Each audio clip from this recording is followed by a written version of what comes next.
लक्करवारा गांव में एक बड़ा ही विचित्र आदमी रहता था, मोतीलाल। गांव में सब कहते थे, अरे भाई, ऐसा कंजूस तो किसी ने देखा ही नहीं। वो इतना कंजूस था कि दीपावली पर तेल बचाने के लिए दिए में पानी डाल देता था और कहता था, थोड़ा पानी डाल दो, जलन धीमी होगी, दिया देर तक जलेगा।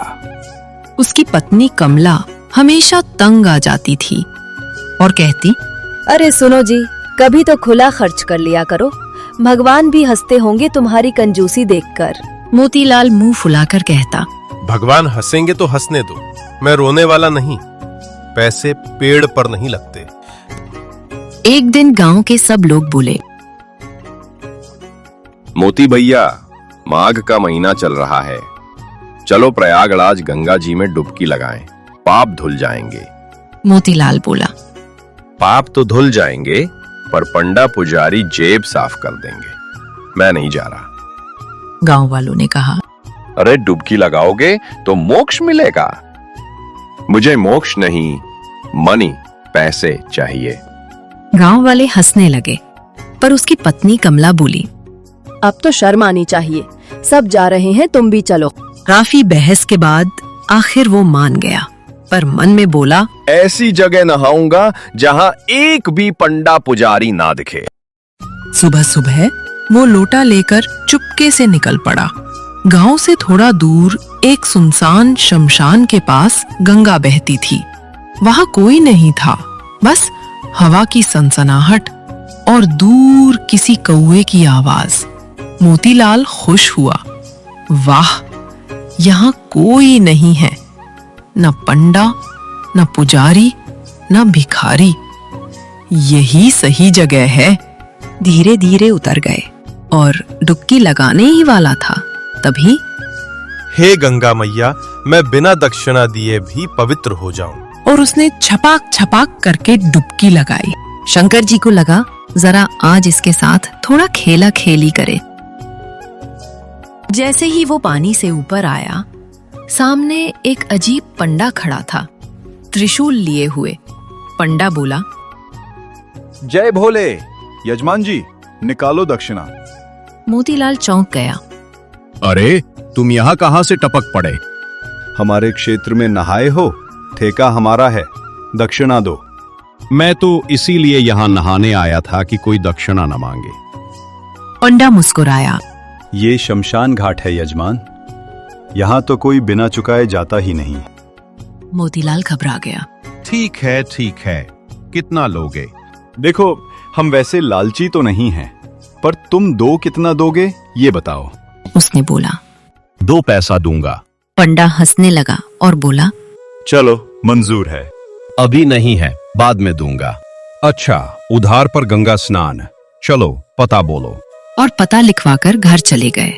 और वो पंडा कोई और नहीं, स्वयं भगवान शंकर थे। घर पहुंचते ही दरवाजे पर ठक ठक हुई। कमला बोली, कौन? मैं, भोला पंडा। अपने यजमान से कहना 2 पैसे का उधार है। कमला हंसी। अरे कौन पंडा 2 पैसे के लिए घर आ गया? इधर मोतीलाल घबरा गया। कह दो घर पर नहीं है। पर अभी तो बैठे हो। कह दो भूल गई थी। कमला बाहर गई। महाराज, वो घर पर नहीं है। कोई बात नहीं, तब तक तुम्हारा बनाया खाना खा लेते हैं। कमला डर गई। अरे जी, वो तो खाना भी खा जाएगा। मोतीलाल बोला, कह दो बीमार हैं। महाराज, उनके प्राण संकट में है। अच्छा, तो मैं वैद्य भी हूँ, इलाज कर देता हूँ। कमला फिर गई।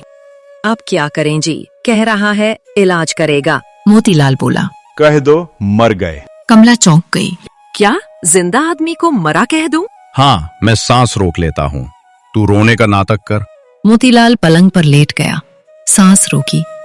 कमला रोने लगी और, हे भगवान, मेरे पति चल बसे। पंडा बाहर से सुन रहा था और सोचने लगा, अरे मर गए? अच्छा, गांव वालों को बुला लाता हूं। और वो गांव के अंदर गए और सारे गांव में घोषणा हुई। सारे गांव वाले सुनो, मतीलाल नहीं रहे। ये सुनकर गांव वाले बोला, बेचारा बड़ा कंजूस था, पर अब भगवान के पास चला गया। और गांव वाले मोतीलाल को देखने घर के अंदर गया। कमला रो रही थी। हे भोलेनाथ, अब इसे कोई बचा ले। और उधर मोतीलाल सोच रहा था, बस ये सब जल्दी जाए, फिर मैं उठ जाऊंगा। पर ऐसा हुआ नहीं। गांव वालों ने अर्थी उतारे, शमशान पर ले गए और चिता सजी। मोतीलाल ने फिर भी आंख नहीं खोली और शंकर जी बोले, यजमान जी, अब आग लगाने का समय है, उठना है कि नहीं? मोतीलाल ने फिर भी आंख नहीं खोली और चुप रही। भोलेनाथ मुस्कुराए। बांग दथूरा से नहीं, आज मैं तेरी कंजूसी से प्रसन्न हूं। मांग क्या चाहता है? मोतीलाल ने धीरे से आंख खोली और बोला, देना ही है तो कुछ मत दो। जो 2 पैसे जहां पर था वहीं छोड़ दो, वहीं छोड़ दो। जा, तेरा 2 पैसा माफ किया। दुनिया तुझे याद रखेगी कंजूस मोतीलाल के नाम से।